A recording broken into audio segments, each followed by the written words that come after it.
All right, back on the Domino's postgame report as Carson-Newman picks up a 74-56 win over the Limestone Saints inside the hothouse that is the Timken Center. Sat next to me is a man that genuinely called his wife because he couldn't figure out how to turn off Flow Sports when a stream was over. Chuck Benson, a man that also doesn't yet have his AARP card. Those two things that don't line up. Kev, what I do have is an internal temperature of 110. It is warm in here. If you'll notice, I still am in the T-shirt without the suit jacket on. Yeah. Played a role. A slick floor. And granted, Absolutely. we've seen some slick floors in Holt, too. But impacted turnovers, impacted ball control. Yeah. But your team battled through it. What did you see on the road for a 6th consecutive road win, the 10th longest active streak in the country? I loved our follow-through with our requests. I mean, I made a big deal to our guys about a few things, and they honored those. There were some really game-specific things for how we were going to defend them that our guys executed at an elite level. And that we talk about that in terms of alignment. When our players and our coaches can do their jobs and they work off of each other and work together, then we're in alignment and good things can happen. And you saw that on the defense side of the ball today for sure. Offensively, it felt like somebody different at every turn. Monty Johal goes off for 15 in the first half and then only took one shot after halftime. Yep. And while he wasn't taking shots, Luke Brennigan goes off for 10 second-half points, Bryant Thomas for 11. How does that happen? Is that just the nature of this team? Absolutely, and I think our guys trust each other a great deal. Our coaches trust our players and to make decisions, and the defense sort of tells you who's getting shots. You know, Monty had the hot hand, and we addressed that at half. So he might come out the second half and have an equal hot hand, but that's not gonna define the half. We've got to have a balance and a willingness for everybody to add value, and that's what happened. And there were so many guys that sort of, if you look at the box, a fan may not understand, but like for us, we thought Josh Butts had a great game for us. We thought Cam McElhaney had a great first half for us. We thought Ben Beaker, again, just really efficient play. There's three guys that won't get mentioned, but our team and our staff knows what those three guys did to help us today in a big-time way. This was a game that featured Carson-Newman, a team that's top 10 in the country in rebounding margin, and a team in Limestone that was bottom 5 in the country in rebounding margin. Rebounding margin on display, plus 14. And you scored off of all but one of your offensive rebounds. Actually outscored Limestone 13-5 in terms of second chance points against a team that only shot 35% from the field. It just happened naturally. Was it a point of emphasis? Breakdown. It was absolutely a point of emphasis. We wanted to make sure we did a great job on the boards. That's something that we can sort of control to a certain degree, and our guys were really intentional about going, and the results are what they are. I mean, 13-5 second chance, on the road, of course, it's hard sometimes to find baskets, and we had told our guys point blank, hey, they defend in a unique way, a tough way. Scores won't come easy. You're gonna have to deal with some adversity to get them, and one way we can balance that out is to do a good job on the glass, and our guys did that.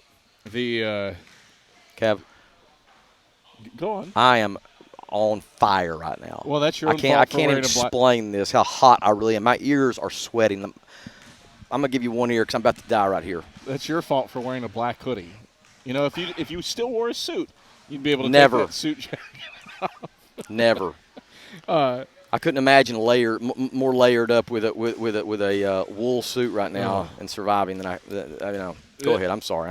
It's okay. I'm about to overcome. You're not poised right now. It's okay. I'm so hot.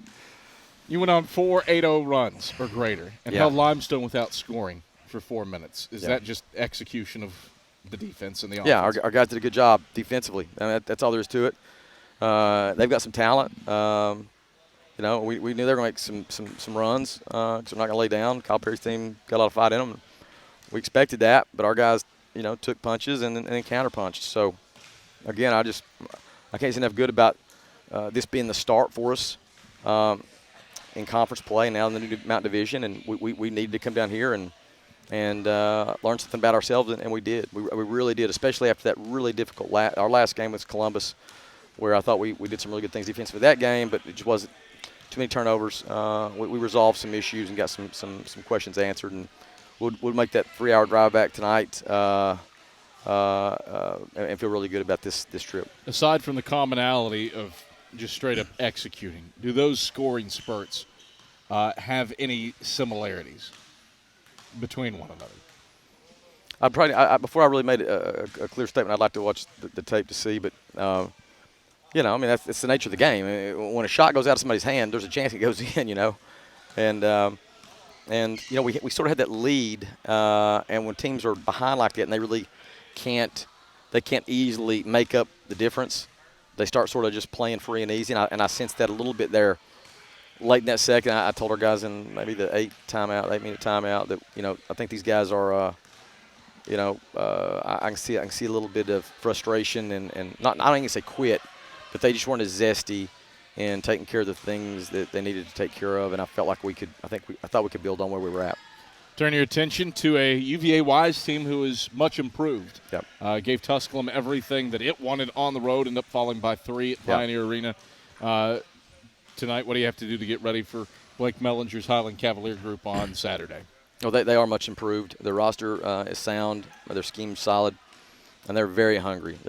So we know that they're going to come to Holt ready to do battle. And the good thing about it, man, we are too. We're not fat, sassy, and happy by any means. Now that finals are over and our guys have done very well in the classroom, we're able to really lock into just enhancing our relationship, spending time together, and continue to grow and evolve the team. And so we'll be ready to come. We'll be ready to come Saturday. All right. Before we go, I don't care how hot it is in here. We've got this is from Sugar Daddies. There's a food truck outside the Timken Center. This is a red velvet. No, it's the remains of a red velvet cheesecake funnel cake that Michael Wattrang and I have picked at over the last 4 hours. And I need a Chuck Benson bite before we go. Go ahead. I know you're not getting the full effect because it's not warm. It doesn't matter. Listen to that chewing. It's incredible. That's the best funnel cake I've ever put in my mouth. Genuine, I'd agree. And you didn't even get the. I brought it up to you, and you wouldn't take a bite. Oh my gosh! Isn't that ridiculous? Isn't that ridiculous?